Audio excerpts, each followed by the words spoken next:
I wouldn't really bash a movie that ends with a benefit concert for autistic children, would I?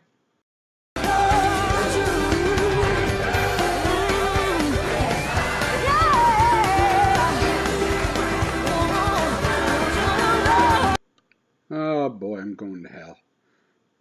Okay, now bear with me. I'm going to show you that trailer for the movie. Normally I don't show you the whole trailer, but it's very important you know what I thought I was getting into.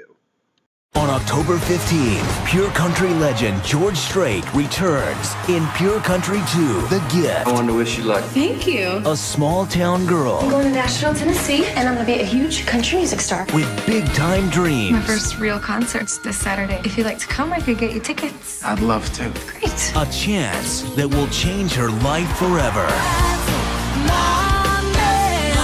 Pure Country 2, The Gift. Let's do it. Rated PG. In theaters October 15th. You might think this movie is a standard small-town girl makes it big movie, but oh no, my friend. This movie begins with angels, played by Michael McKean, Bronson Pinchot, and Cheech Marin, giving a baby the ability to sing with rules attached. There are rules that must be followed. Oh, the rules. Yeah. The rules.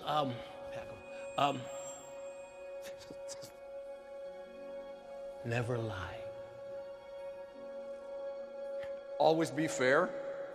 Never break a promise. Let her rip.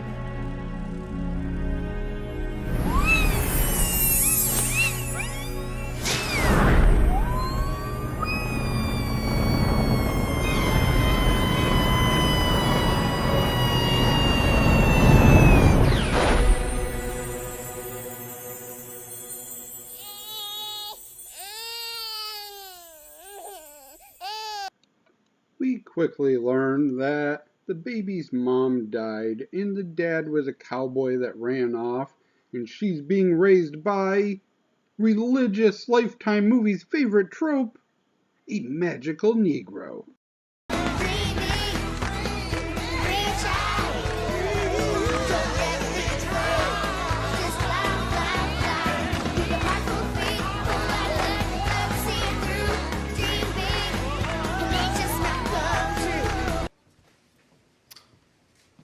Honey, I told you, your mommy's in heaven. What about my daddy? Where is he? They had a beautiful, wonderful love affair. And then the rodeo moved on. So he climbed back up on his big white horse and he rode out of town. And that's it. Your daddy was a rodeo cowboy. Wow, a rodeo cowboy. Weirdly, immediately after finding out that her dad was a cowboy, the first scene we see is her being attracted to a cowboy.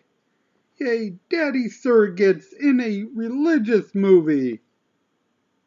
Fine. Thanks. I really enjoyed your singing. Ladies and gentlemen, welcome to the annual Fullerton Rodeo and Stampede. After a concert and seeing said cowboy, she thinks her boyfriend is going to propose to her. She doesn't actually really like her boyfriend much. Did he ask you? No. But I think he's going to. Tonight. Do you love him?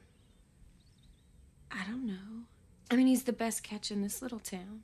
Except for... Do you believe in love at first sight? I believe in everything. Why is she in love with a cowboy minutes after we find out that her dad was a cowboy? Why, movie? Why must she want to fuck her dad? He doesn't propose. He bought a new truck. That was his big news. So she leaves town for Nashville. And somehow the magical Negro knows the rules that let her keep her singing voice and reminds her of the rules. Never lie. Always be fair. And Never break a promise. Now is when our movie starts to get a little batty. She goes to Nashville, can't find a job waitressing because she tells them she wants to be a singer and they want a full-time waitress. So in order to get a job, she lies. And this somehow causes a rainstorm because Bronson Pinchot cries, and every time Bronson Pinchot cries, it rains. Sure.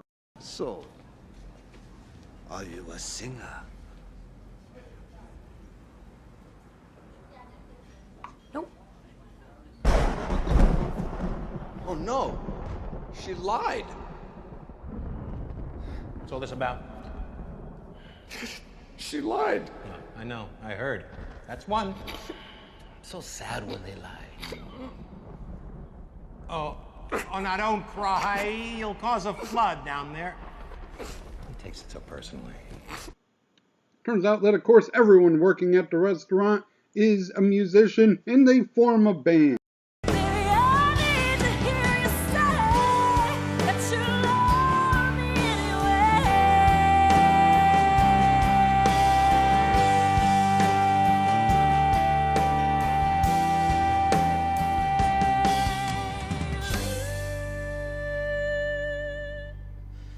That's beautiful. But now, when she talks to Magical Negro, there's only 2 rules. Remember, be fair and... Never break a promise, I know. Bye, darling. Bye. Hello.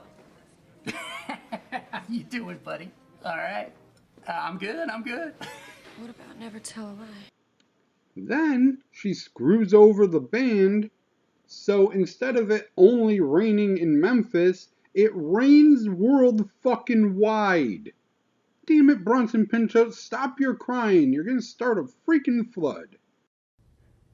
They'll work. I know these guys. They'll work. Darling, I would love to be able to dunk a basketball, but no matter how hard I work at it, it just ain't ever gonna happen. It's not fair. I wouldn't be here without them. Kid, I'm sorry.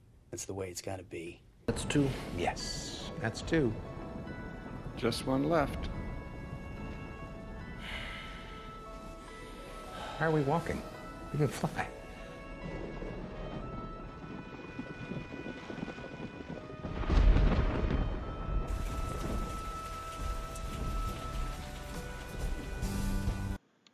After a short montage showing that she's world famous now, she's reunited with her alcoholic father and breaks a promise to help him. So all 3 rules broken, and a fucking tornado hits a George Strait concert that she was opening at and takes away her ability to sing. A tornado takes away her ability to sing.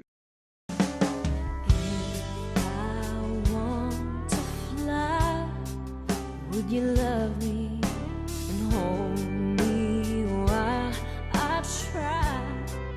'Cause you love me if I wish to live among the stars where I can touch God's face.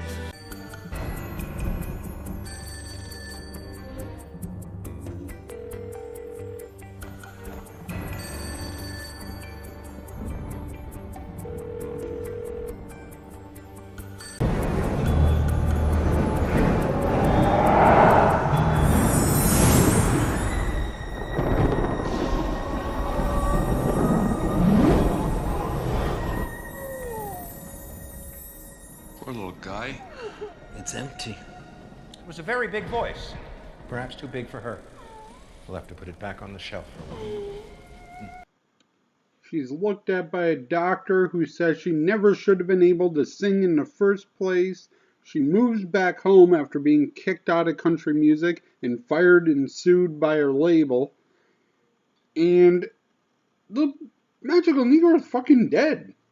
The lion killed her. Killed her. And Bronson Pinchot cried and caused a fucking tornado. Before her death, though, the old lady's able to tell her she needs to learn to sing from her heart now that she can't sing with her voice anymore. She tracks down the cowboy from the beginning of the movie that she's been trying to date for most of the film and finds out he's a cowboy to raise money for a charity to supply ponies to autistic children, and gets George Strait to have a concert for the children at which she sings badly at until the voice leaves heaven, goes back into her, and she's able to sing again, and everyone lives happily ever after. Thank fuck. Overall, this is a mostly unrelated 18-year later sequel to a movie that did decent in the box office. This one, however, barely appeared in theaters, only made 100 and something grand. The cast, I told you who the angels are. Katrina Elam plays the main girl.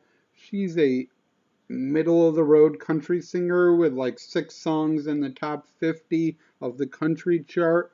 Mostly known for writing. She's wrote for Rascal Flatts and Carrie Underwood. Rachel Welsh plays the aunt. She's a life coach that you're only really going to recognize from Ernest movies. She was in 2 Ernest movies and the Jack Varney TV series Hey Vern is Ernest. As I inferred during the review, there was many little side plots. She signs the cowboy from the beginning of the movie to be in one of her music videos, and they sorta kinda fall for each other. She kinda likes him more than he likes her, but in the end they end up together because she raises money for his charity. Also, there's a whole thing with her screwing over the band, and she gets reunited with her alcoholic father through a daytime talk show. There's a little bit of crazy going on, and I don't know why it's in this movie. Thank you for watching, and as always, I shall try to do better next time. Today's bonus clip is Reba McEntire performing one of Katrina Elam's songs on Dancing with the Stars. Give me somebody who is tender but tough, simple